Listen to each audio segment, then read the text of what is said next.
olutalo lw'abayimbi ababiri nga bonna banene wano mu Uganda okuli omuyimbi Alienskin Kimenke wamu ne muyimbi mune Pallaso lukyagenda mu maaso.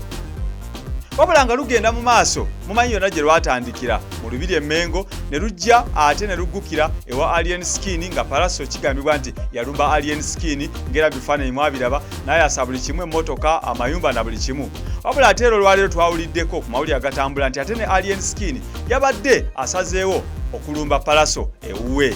Wabula tetwategedde gye byaggweredde, tetujja kwogera bye tutamanyi bye tutakakasa. Wabula bino binanga bigenda mu maaso. Waliwo ekibuga ekiguddewo nti Uganda Boxing Federation jukira luno lutalo ate ne boxing nayo nako kubeera kulwanagana kukubagana.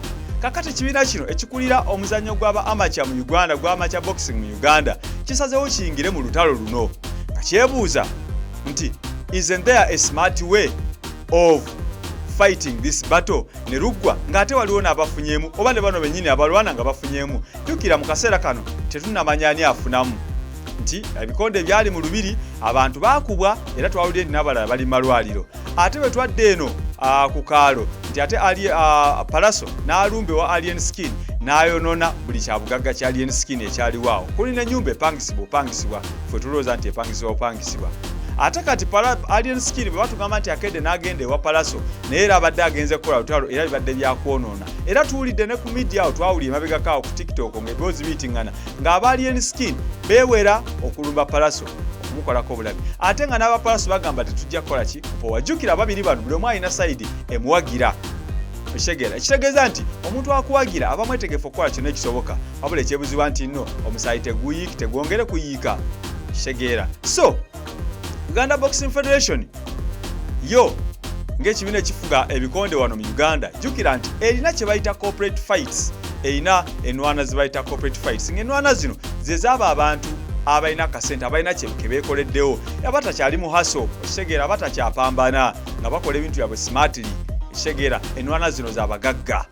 Ate era bwe tulaba nti Pallaso naye alina ke yeekoledde ne Alienskin alina ke yeekoledde ko UBF nti lwaki abantu bano tetubaleeta ne balwana olutalo luno in a smart way. Ekitegeera jukire balwana in a smart way mu ringi wali eri teri agenda kufiirwa. Ekitegeera okujjako okufuna kwokka ababiri bano bagenda kufuna sente basasulwe. Ekitegeera ate ng'ogyeko ababiri bano bagenze mu ringi ne industry ennyini ekola ku by'okubagana ya boxing egenda kuba ekola ki efunamu ne gavumenti ennyini ejja kuba efunamu ne ba stakeholders bangi bagenda kufunamu. Ekitegeera teebereza olwaleero nga DJ wali ali ku ringside afunyemu MC. Ekitegeera media ng'efunyemu n'abala bangi nga bafunyemu. Ekitegeera ate n'abantu nga basanyusiddwa okusinga bino ebyokudda eno okwekubira eno ebbali n'omusaayi ne gitiiriika. Tetugaanye n'omusaayi oluusi mu ringi gutiiriika naye guli omusaayi gubeera mu mateeka. Jjukira nti wano gye bali ebweru tebalwanira mu mateeka.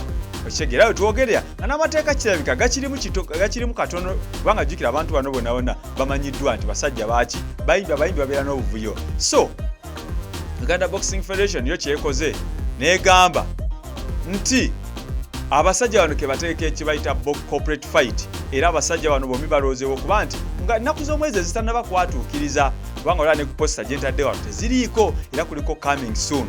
Naye nga Uganda Boxing Federation sirowooza nti nno eyogera ekitu nga tekiriyo ate nange sirowooza nti nsobola okukibaleetera nga tekiriyo kubanga jjukira wano ku Itos Productions naffe tuli bamu ku baplayer mu media eya boxing. So sources bwe ziva tukakasawo bulungi. Kakati gwe teebereza olunaku nga lutuuse Alienskin ne Pallaso nga bagenze mu ring nga bagenda kulwana smartly. Ekitegeera abantu banyumirwe. Jjukira tebabeera balwana eyo ebweru tewabeerawo refari buli omu akola kyayagala kubanga weebuuze mu Lubiri ani yali refari. Ekitegeera okuggyako abantu abaakosebwa obulamu bwabwe. Pallaso yalumbye wa Alienskin ani yabadde refari era ani yabatawulizza.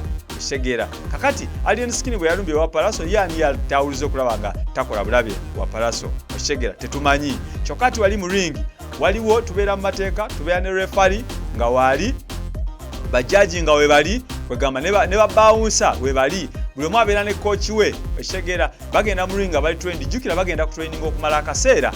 Ate fangoli yo tugimanyi bulungi nti mulimu ababoxer ekitegeeza yo boxing egimanyi kuba egitegeera kuba mulimu baboxer nga Regan Magumba. Ekitegeera osanga oyo anayamba ne mukama we naye n'amutere n'akola ki namutendeko namutraininga kubanga mu box mu fangoni boxing si kipya wabula kye tutamanyi oba ewa Pallaso boxing kipya oba kikadde era tulaba bulijjo bafuna ba trainers bakola ki so tebijja kubeera byakavuyo bijja kubeera mu mateeka era lefale ajja kubeera babatawuluze gwanalaba nga afiira ku munne ng'akola ki nga batawuluza nga bajjaaji basala empaka nga balangirira muwanguzi kyawangudde oshegera so kati kyenkugamba nti beera mwetegefu tugenda mu bintu biri smart ebiri ugly dirty ebyo nabina tukoze ki kyaka bigenda komekerezebwa kati sawa ya focusinga ku bintu biri smart Uganda Boxing Federation yerabikanga ekintu ekitadde ku mutendera omulala abula ekyebuuzibwa kiri nti abasajja bano senga bagenda mu ring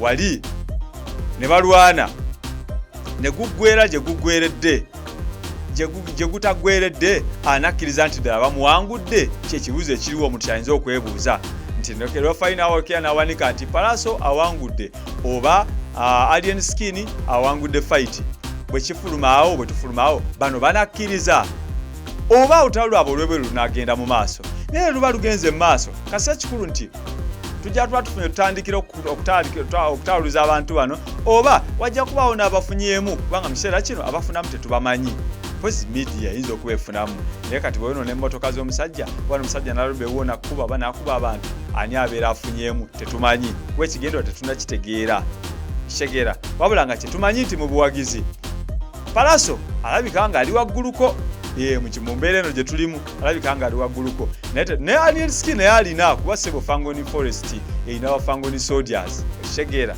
naye tetumanyi gyekiggwera wabula kyenyinza okugamba nti kino kiba kibaddewo nja kwebaza nnyo obwa smart obuli mu Uganda Boxing Federation this time mujjukira bulungi nti ne ku mulundi guli abasajja bano baakubagana waliwo abasajja era abaali smart kitegeera abayingira mu lutalo luno jjukira oli yali alina ekivulu kye ono nga talina kitegeera eri abasajja abakozesa smartness yabo kwali omusajja Bajo Events wamu n'omwami ow'ekikofiira Abitex ne basalawo ne bategeka event eno kitegeeza ate event eyo yayongera olutalo okugenda mu maaso nti twaleetera okwawula ani asinga erugogo wamu ne ku Freedom City kakati ku luno olutalo luno ate lwo lugenze mu ringi yemu tugenze mu red corner ne blue corner kitegeera nenga luli wamu mu ringi so tetumanya ani anagira mu blue corner ani anagira mu red corner